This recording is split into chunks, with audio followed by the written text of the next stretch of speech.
Okay, welcome back. Here's the second part of our notes for today. So where we left off was talking about carriers of evidence. So here, just mentioned the car seats. Another thing that you can use in finding materials that are on these carriers of evidence is a very special forensics vacuum cleaner that kind of looks like a little tackle box. And it has like a special filter in it that captures anything and everything that comes through this tube here. And the forensics vacuum is cleaned out very well between crime scenes. So you can be assured that whatever you suck up with this vacuum came from your particular crime scene. So that gets a whole bunch of stuff. When you're dealing with evidence that comes from the victim themselves, oftentimes fingernail scrapings will give you a wealth of evidence. It could be anything from blood and skin from the perpetrator that the victim, was fighting back and got under their fingernails. Or it could be hairs, it could be soil, it could be anything really that's up underneath the fingernails. What we would want to use is something kind of dull so that it won't cut into the skin. And you can, of course, do fingernail scrapings on victims that are still alive as well, so you wouldn't want to cut them during this process. The Mobile Crime Lab is an excellent resource that I would say most, but maybe not all, departments have access to. Most of the time it's like an ambulance that's been converted. This is what the interior of a Mobile Crime Lab usually looks like. It's basically a lot of storage for various things. Usually it's got a refrigerator to keep biological evidence from going bad. First aid kit just in case they injure themselves. Here's a sink over here, and then just a lot of overhead storage. Pretty much same thing on this side. You've got larger cabinets for larger items, such as, let's say they found a shotgun or something, might keep it in there. A couple of little spots for people to sit to work on things, and then a generator to supply the electricity for all of the items that may need that sort of thing, like microscopes need light and everything else. So in the autopsy process, as I had mentioned just a second ago, you are going to collect physical evidence from the victims at autopsy as well. The reason why is to establish the cause of death or the manner of death, depending on how obvious the cause of death is. We're going to spend an entire day talking about autopsies on Thursday, so we'll get there just a little bit for now. So the most obvious thing that the coroner would collect from the victim is, of course, samples of tissue in the organs of the victim as well. So this would include anything from brain and heart and lungs and kidneys and liver and stuff like that, but also samples of skin tissue and other samples from those organs once they are collected. We're going to do that to see if there's any foreign substances in both the blood and also the tissues themselves.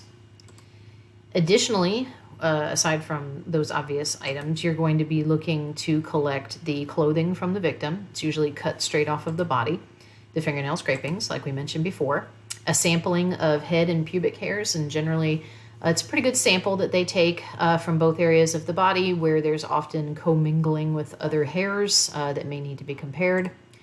Blood, of course, to do a DNA profile, not only on the victim, but if there's foreign blood on the body, we, of course, would want to do that too.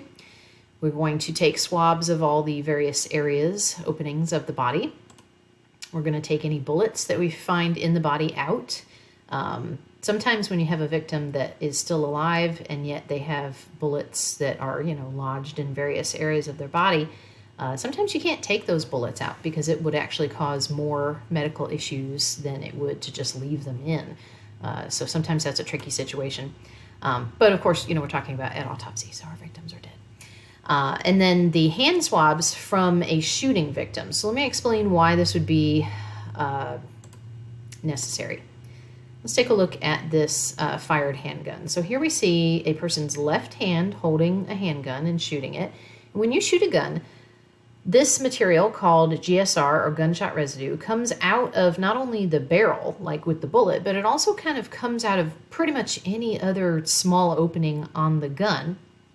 And it kind of deposits in this general area on your hand.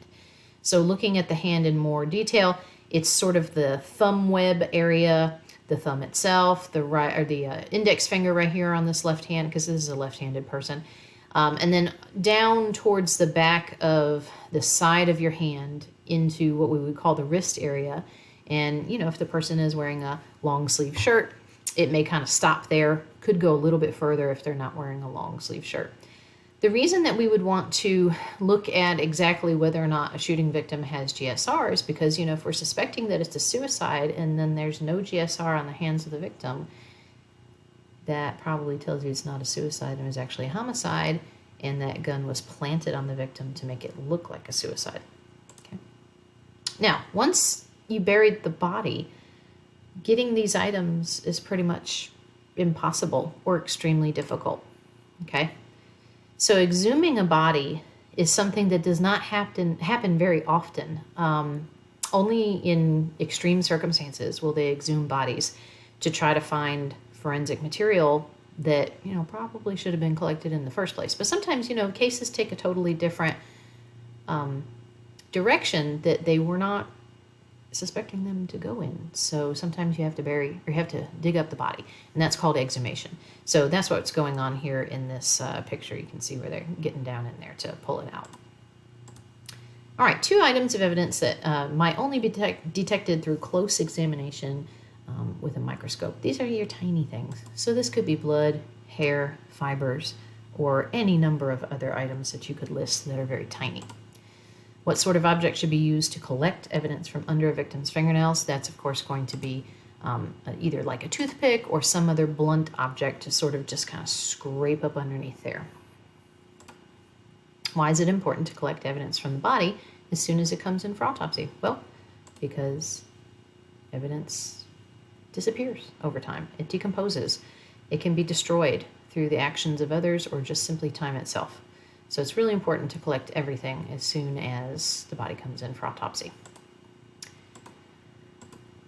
Okay, so if we are packaging physical evidence, the goal in packaging evidence is to keep it exactly in the same condition as it was when it was found at the crime scene. We don't want any changes to occur. We don't want the item to break. We don't want volatile residues to evaporate, like from an arson scene. You know, if we suspect that somebody used gasoline to set a fire and we don't collect that piece of soaked wood, you know, as soon as possible, well, then that gasoline can just evaporate right off of that piece of evidence. So we have to collect it and preserve it and package it in a very specific way. We don't want to bend documents. We don't want to scratch up items. You know, careless packaging causes a lot of issues. So we want to keep the item in the most original condition that it can be in, intact. Okay, let's see if I can move my box. Oh, I can move my box. There we go. So here's a picture of a man that is looking at a baseball bat that appears to have some stuff attached to it. It's probably tissues, skin tissues, could be brain tissue, whatever. And he's using some forceps to very carefully remove these items from the bat.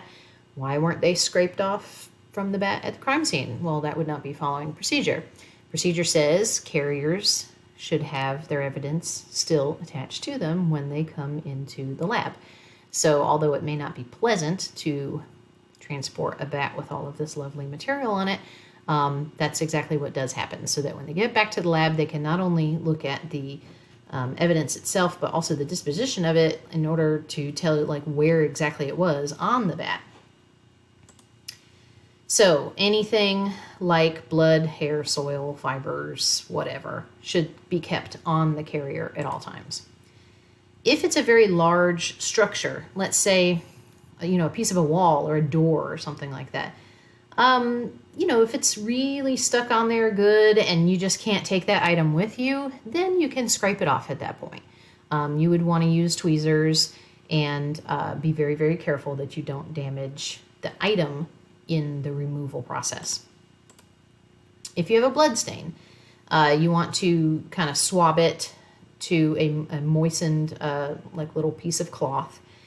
If it's on something that's, you know, made of cloth already, let's say it's a pillowcase or a sheet or a towel, if it's not transportable itself, you can certainly cut out the area where the stain is. Whatever it is that you're going around and finding, if you have several items that are similar but are found in different locations, then they need to be collected into their own containers and not combined together. So you would not want to put hairs from a bathroom and hairs from, a kitchen in the same container just because they're hairs. Use a different container for just about everything. You want to prevent cross-contamination at all times. All right, true or false, evidence should be removed from articles of clothing before being submitted to the crime lab for analysis. That's a false. Okay, always keep it attached to its carrier. Evidence that's similar but found in different locations, such as hairs found in a drain and on a countertop. So that's in the same room, but in two different locations in the same room, probably a bathroom.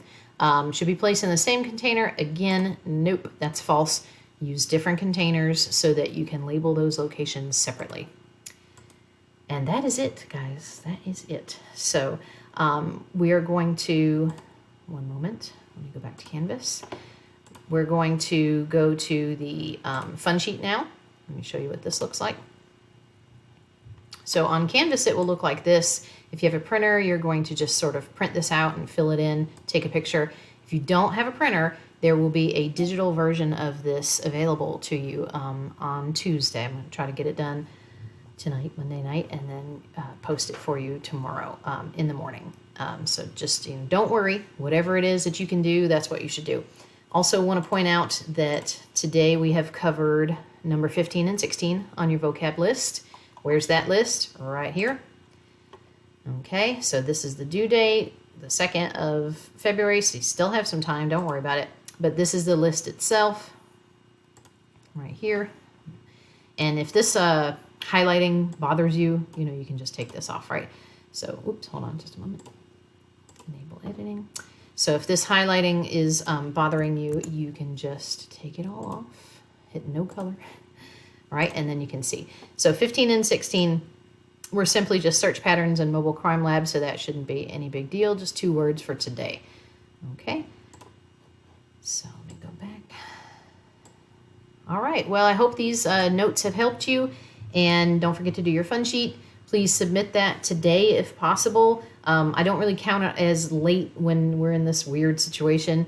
So if you don't get it done today, that's okay. Just don't let everything kind of snowball and get too far away from you.